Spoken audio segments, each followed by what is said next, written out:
हा माझ्या घरातील मनी प्लांट 3 वर्षापूर्वी मी छोटीशी कुंडी आणली होती आणि मनी प्लांटचं त्यात छोटंसं रोपटं होतं. त्या रोपट्याची आज एवढी मोठी वेल झालेली आहे. मला खूप वेळा विचारतात की तू कशा प्रकारे त्याची काळजी घेते. मनी प्लांटला आपल्याला काहीच जास्त करावं लागत नाही किंवा जास्त सूर्यप्रकाश लागत नाही, जास्त पाणी लागत नाही.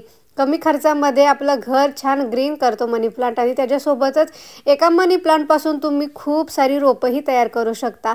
फक्त त्याला काळजी थोडी घ्यावी लागते की तुम्हाला 5-6 महिन्यातून त्याची मुळांची माती थोडीशी हलवावी लागते. त्यात छान नवीन ताजी कंपोस्टवाली माती भरू शकता. कुंडी लहान पडत असेल तर कुंडी चेंज करायची. मी गेल्या वर्षीच ह्याची कुंडी चेंज केलेली आहे. त्यामुळे याला आता यावर्षी फक्त मी माती भरते आहे.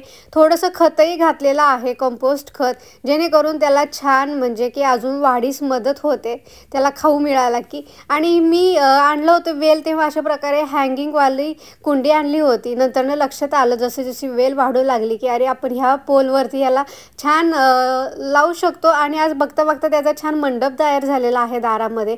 आणि त्याचप्रमाणे मी खूप सारी मनी प्लांटची रोपं तयार केलेली आहेत आणि घरात वेगवेगळ्या ठिकाणी लावलेत.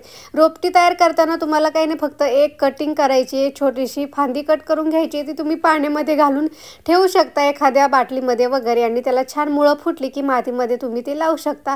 तर मी अशा प्रकारे रोपं तयार करते आणि नंतरनं घराच्या वेगवेगळ्या कोपऱ्यांमध्ये ते डेकोरेट करते. हा दह्याचा डब्बा आहे आणि त्यात ही वेल लावलेली आहे, मस्त अशी बहरलेली आहे.